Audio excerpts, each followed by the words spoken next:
program created by Rio Grande. Los Angeles Sheriff's Office calling all cars. Attention all cars. Broadcast 297 regarding a murder. Assist the officers aboard the Johanna Smith gambling ship off Long Beach. That's all. Rosenquist.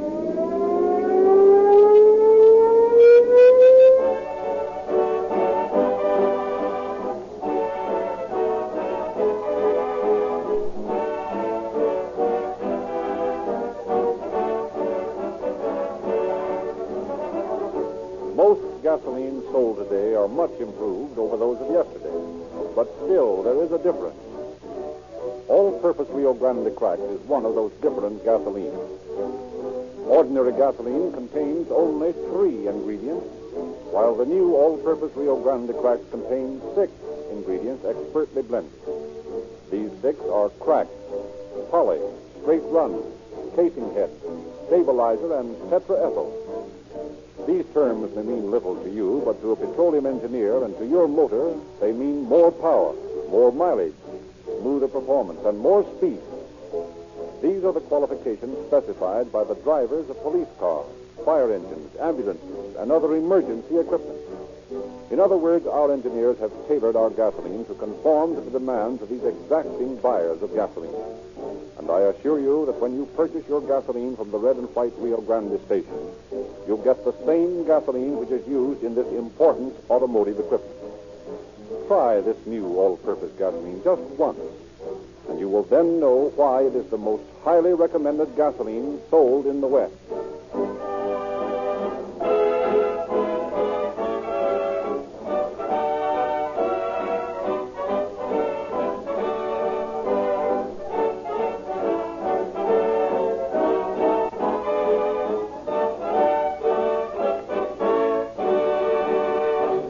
Although the story we are to hear tonight fell within the jurisdiction of the federal government, it was through the cooperation of the office of Sheriff Eugene Biscaluse of Los Angeles County that the information we are about to present was secured. We have therefore asked Sheriff Biscaluse to open our program. Good evening, ladies and gentlemen.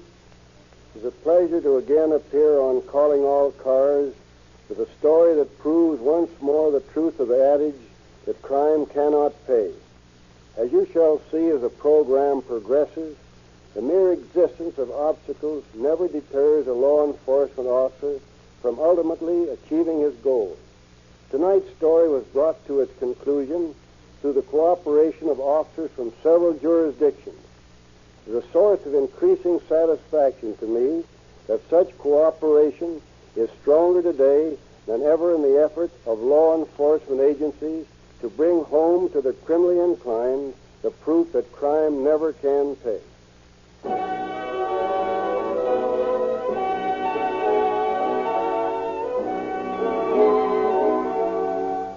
Riding at anchor 7 miles out from shore at Long Beach, California, the gambling ship Johanna Smith rolled easily on the bosom of the Pacific.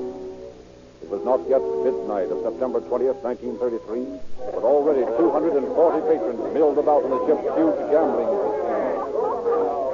One step, you guys. Don't hide from me, Papa. Come on, guys. 7's a four-way fight. Show it to me. Come on, hit me. Oh, hit me again. Okay, I'm good. Take 20. Oh, hey, wait a minute. Look, Sugar Daddy.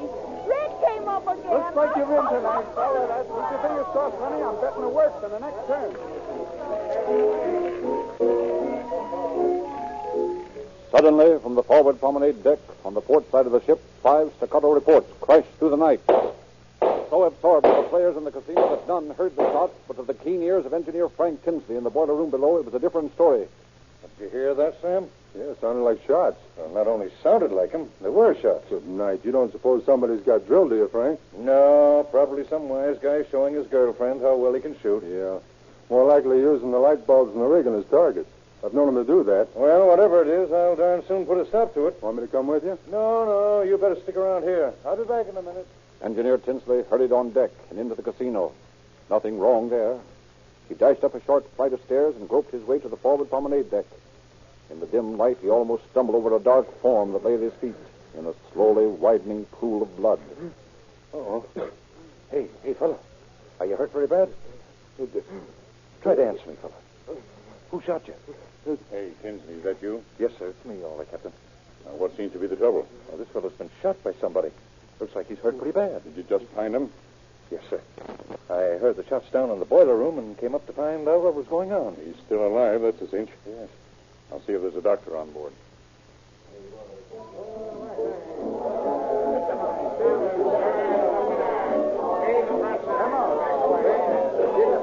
Hold up your van a minute, Phil. I want to make an announcement to the people here in the casino. Certainly, Captain.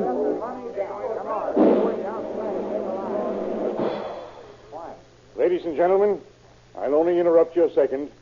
I want to find out if there's a doctor here. A man's been hurt. If there's a doctor present, I'd like him to please step forward. Now, please. There's nothing to be alarmed about. I'll ask once more, is there a doctor here? No?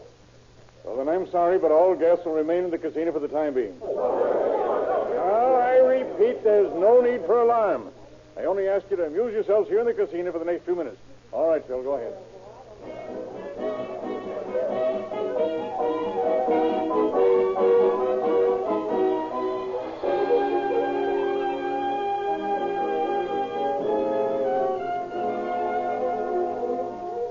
Captain McDonald and Steward Harvey Pons rushed the badly wounded man toward shore in a water taxi. But it was an undertaking establishment where he finally arrived, having died during the trip. The Long Beach police were at once notified, and Lieutenant of Detective C.E. Peterson and Detective Sergeant M.B. Payne were assigned to the case. Peterson's first official act was to telephone to Captain Muller S. Hay, commander of the United States Coast Guard Station number 17 at San Pedro. Captain Hay? Yes? This is Detective Lieutenant Peterson of the Long Beach Police. Oh, yes? There's been some trouble out on the gambling ship Johanna Smith. Shooting. Oh, I see. Well, what do you want me to do? I'd like to have you send a cutter to stand by out there and see that no passengers disembark from the ship until given permission to do so from the proper authorities. Certainly. I'll be glad to cooperate. Well, thank you, Captain.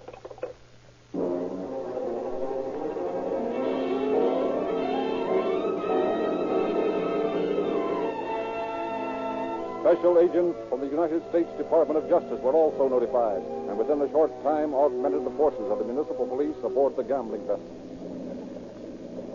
The launch with those government men just pull alongside, Peterson.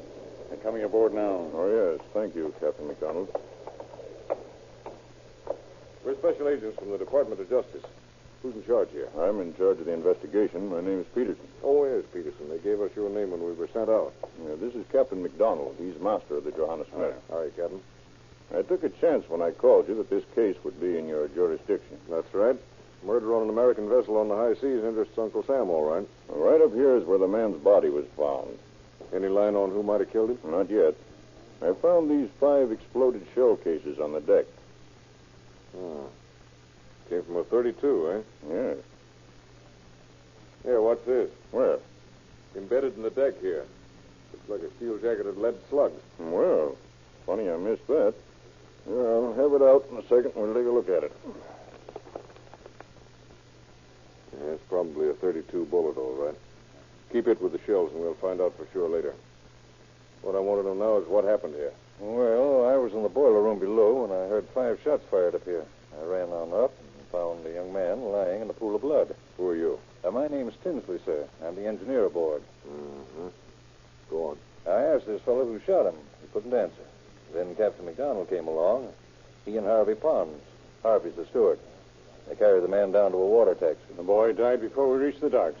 Never regained consciousness. You know who he was? I haven't the least idea. But I know whoever killed him is still on board this ship. How do you know that, Captain? Because nobody's been permitted to leave. Those are my orders before we took the boy's body to shore. Well, that was using your head. What about the murder gun, Peterson? Did you find it? Not yet. But we took these things off the dead man's body. Here, look them over. Mm-hmm. 32 caliber Colt's automatic. Fully loaded, huh? Blood-stained road map. Hey, what's this? That's a seaman's certificate of registration. The name's a little hard to make out. Let's see. It looks like Norman Lorraine. Is that how it looks to you? Yes, that's the name, all right. Where did he keep all this stuff? He had it in the inside pocket of his coat. The gun and everything? That's right. The road map was folded over the butt of the automatic. What does the murdered man look like? Young, rather good looking. I'd say between 20 and 25 years old, 6 feet tall, had curly black hair. Shot at close range, would you say? I think so. One bullet entered the side of his chest. He caught another in the stomach, and 2 went into his back. The 5th bullet just grazed him. Well. About how many guests have you aboard, Captain? 240, as I figured. How many in the crew? 65, including the waiters, musicians, dealers, and all. So now all we have to do is find out which of 305 people is the one we're looking for. That's right. Well, what do you think we better do first? Oh, I suppose we'll have to start by questioning every one of these people. What a job. Oh, while we're doing it, we better have a search made of the ship, see if anyone's hiding out somewhere or see if we can't find that gun. Why couldn't one of your special agents take Tinsley here and 3 or 4 members of the crew? Or we question the people in the casino. Yeah, that's an idea. Well, the sooner we get started, the sooner we'll find out something. That is, if we're going to find out anything.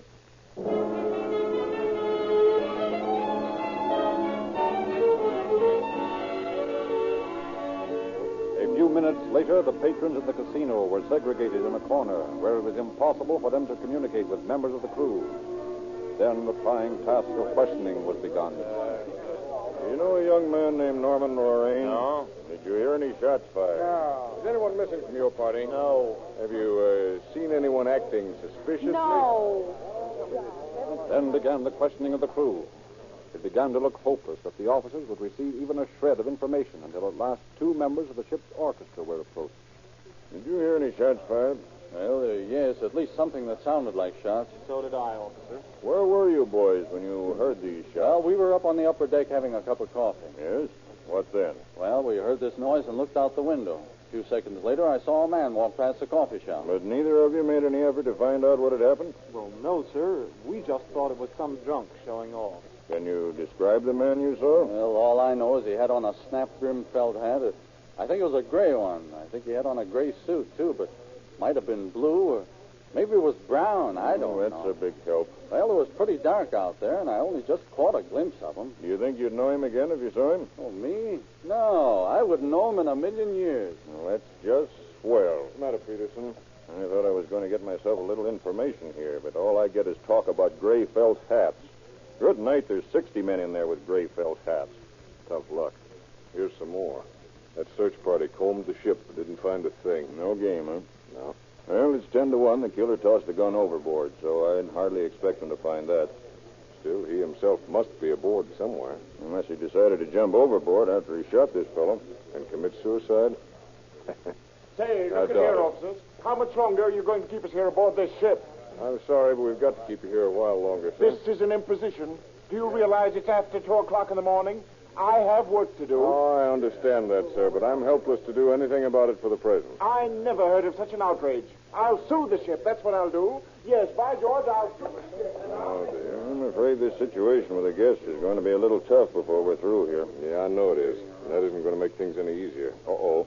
Here comes another one. A woman this time. Please, I've simply got to get home, officers. Please let me go. I wish I could, lady. I'd like to, but my hands are tied. But you don't understand.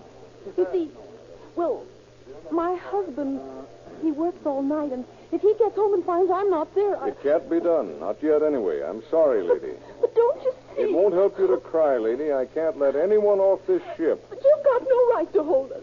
We didn't do anything. Oh, what am I going to do? What am I going to tell him? Tell him you were up with a sick friend.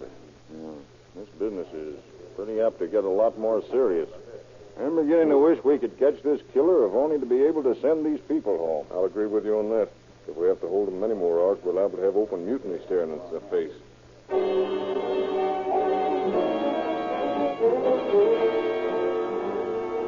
But in spite of the growing impatience and muttered threats of the guests who crowded the ship, the investigators proceeded grimly with the task before them. Names, addresses, and occupations of every person aboard were carefully listed.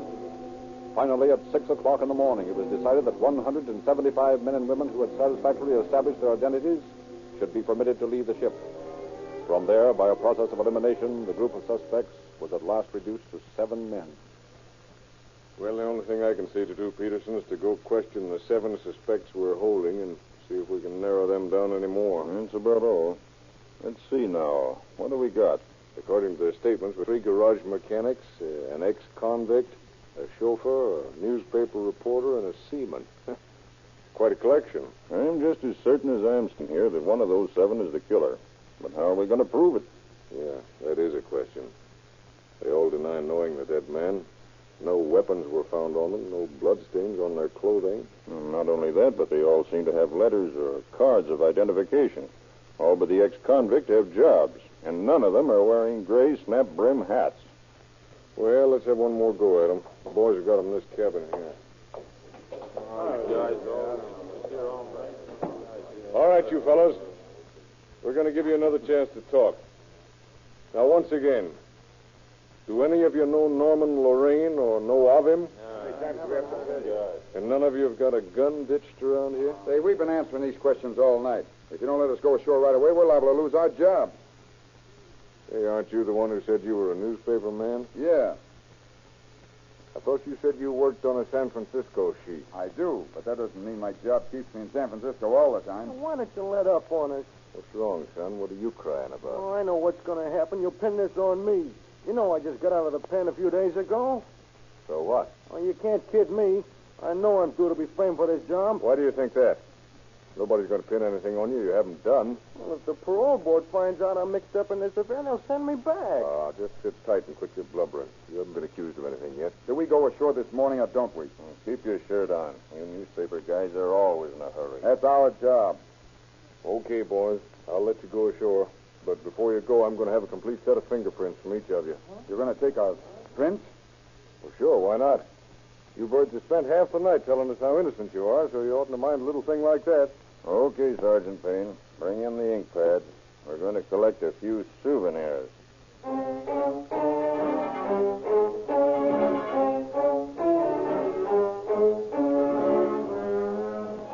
Shortly after 8 o'clock, the officers were in possession of the fingerprints they desired, and the last of the gambling ship's guests, including the 7 suspects, were aboard a water taxi bound for Long Beach. As one of the special agents stood on the landing platform of the Johanna Smith, depressed by his failure to apprehend the killer, the voice of one of the passengers floated back to him from the fastest steering boat. Hey, I saw someone pick up a gun in the lounge a minute ago. You what? A gun. Someone picked up a gun in the Peterson, did you hear that? Something about a gun, wasn't it? Hey, bring that launch about. Bring those people back here to the ship. They'll never hear you, not with the fog and noise of the motor and all. Quick, we got to get those people back here. Hey, there's another launch down there. In fact, the speedboat. Go head them off and get them back here. Right. I'll have that launch back here in no time. Where's Peterson going, sir? After that boatload of people had just left, Sergeant. Someone yelled up to me that a gun had been found. A gun? Yeah. Let's go see what we can find out. There's a ship's watchman just going into the casino. Maybe he knows something. We'll ask him. Say, hey, just a minute there. Hey, what's that? Just a minute. Yes. Did anyone find a gun? No, nobody ain't having the fun. I say, did anyone find a gun on board during the last few minutes? Oh, a gun. Let me see. Yes, I believe Abadabba found a gun. But it was too small to be the one you officers looking for. Who's Abadabba? He's the boat black here. Everybody calls him Abadabba. Yeah, but it's just a nickname. Why didn't you report this right away? Well, it's not the gun you're looking for, mister. It's just a little old 32. A 32? Yeah. Get Abadabba here right away. Yeah. I don't want you to call me. If you're Abadabba, you sure did. What's this about your finding a gun? Nothing. I just found one, that's all. Where'd you find it? In the man's smoking room. Why didn't you bring it to one of the officers? Well, like this, I done showed it to watchman here. He pulled the trigger and take out the clip. Then they say, Abadabba just gonna eat much time. If you want it, you can keep it. How'd you happen to find it? Oh, sir, all evening I've been finding bottles hidden in the lounge. I've been drinking a little out of each bottle. That's why I feel the way I feel now. So I see. Well, what about this gun? Well, I just read found one of them big ass things and I find it should go. Where is it now? In that drawer where my shoe shine stuff is. Take a look at that, Sergeant. Yes, sir. Here it is, sir. Let's have a look at it. 32 caliber Mauser automatic. It's been fired recently, too. Shall I check it for fingerprints? Yeah, and right away. Yes, sir. You're sure you two fellas aren't shielding somebody? Some member of the crew who might have pulled this killing? No, sir, no. I never saw the gun until Abadabba showed it to me. I don't know a thing about it. Oh, I wouldn't shield nobody, not even my own self. I'd be too scared. just like I told you. Well, this looks kind of funny to me. Well, don't look funny to me, sir. It look gruesome, powerful gruesome. Killing something I don't want no truck with. Well, how's the gun look for prints, Sergeant? Looks like we're out of luck, sir. Gun's been handled by too many people since the crime was committed. I headed off the launch without any trouble, sir. The people are coming aboard now. But they're pretty hot under the collar. Well, that can't be helped, Peterson. You'd better bring those 7 suspects in here. I should worry about the rest. Okay. All right, boys. Send in the lads we printed. Okay. And we might add these 2 to the 7, for the time being, anyway. Who are they? The watchman and the boot black. I don't want to be adding nothing, sir. I just want to go home, give me some sleep. Hey, when are you cops got to finish with this monkey business? I've had about enough of it. You'll take it and like it. And that tone isn't going to do you any good either. I thought you fellas were going to let us go. Well, we are if you got the right answers to some questions.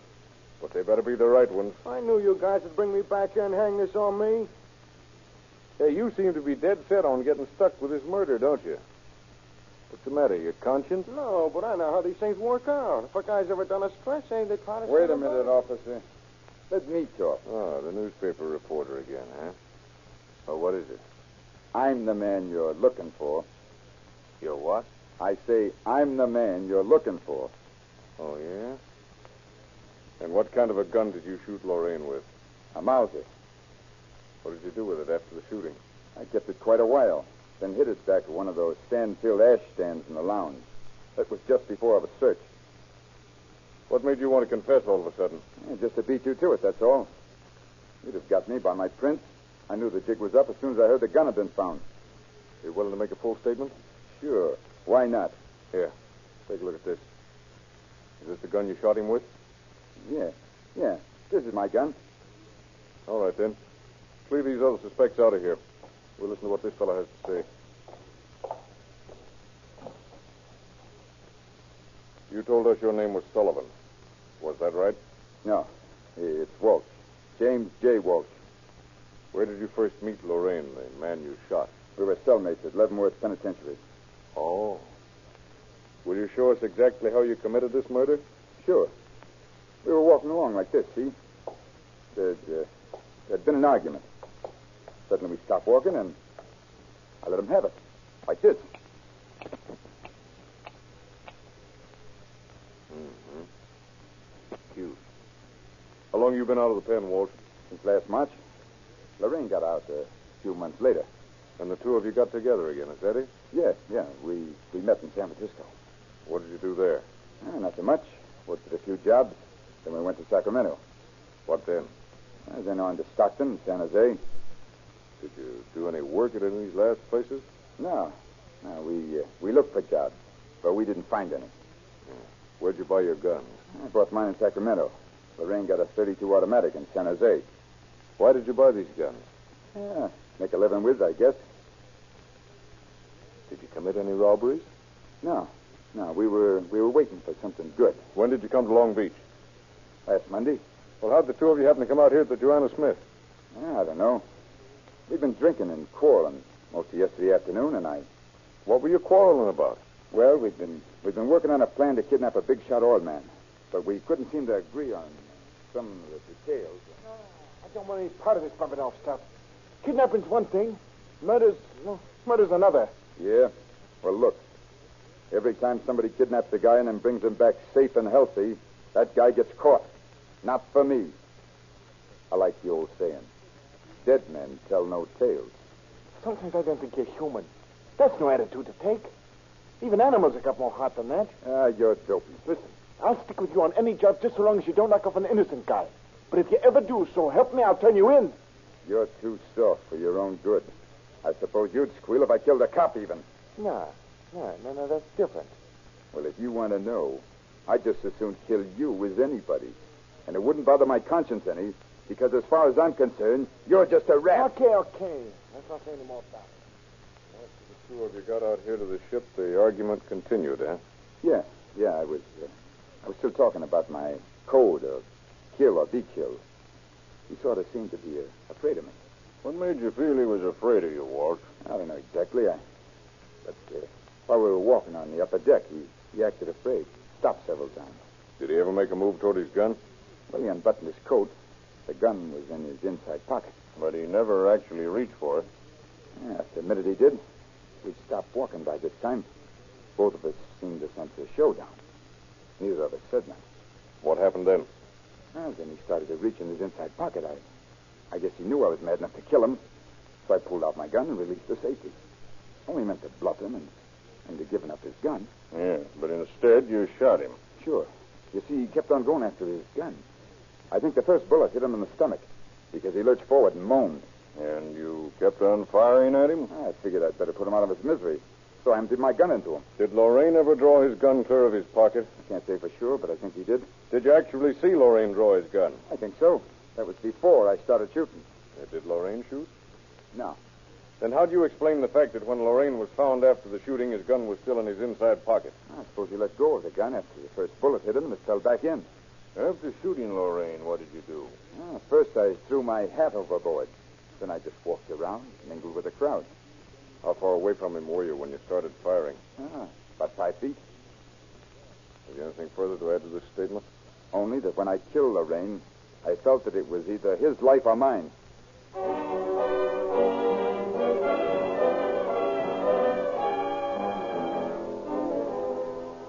When the statement which James J. Walsh made to the officers had been transcribed, he read and signed it.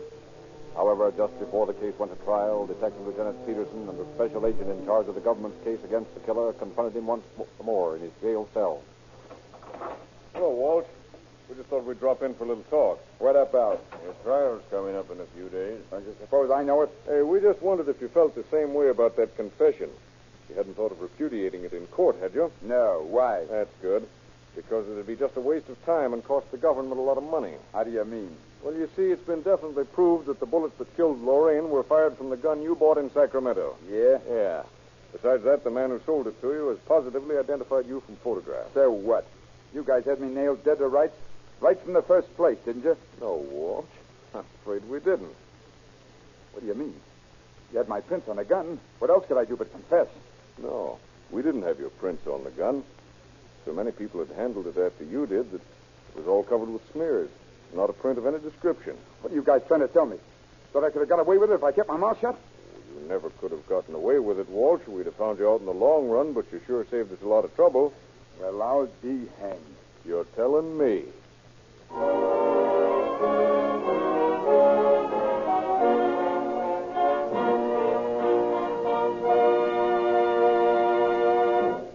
just a moment, we shall hear the concluding facts regarding tonight's story. Friends, it pays to use no gasoline but the best in your motor. All-purpose Rio Grande cracked gasoline is the first in public service. The most highly recommended gasoline sold in the West. For more power, more mileage, smoother performance. Fill up with this new all-purpose Rio Grande. If you haven't done so, try it tomorrow.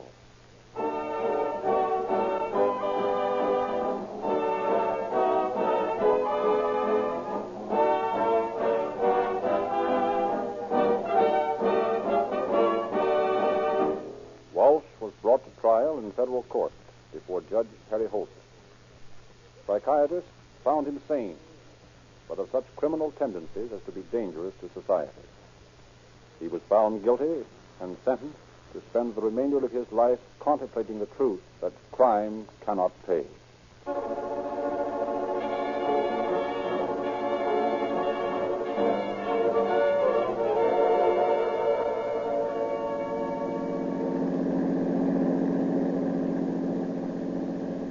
Los Angeles Sheriff's Office calling all cars. Attention all cars. A cancellation of broadcast 297 regarding a murder.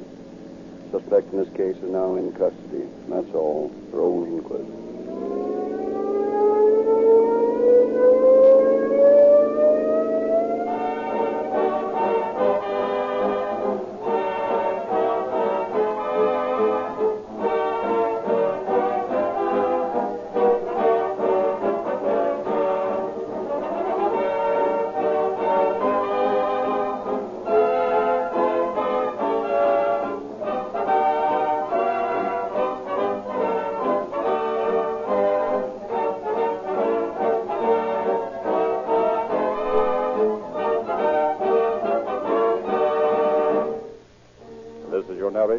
Frederick Lindsley, bidding you good night for Rio Grande.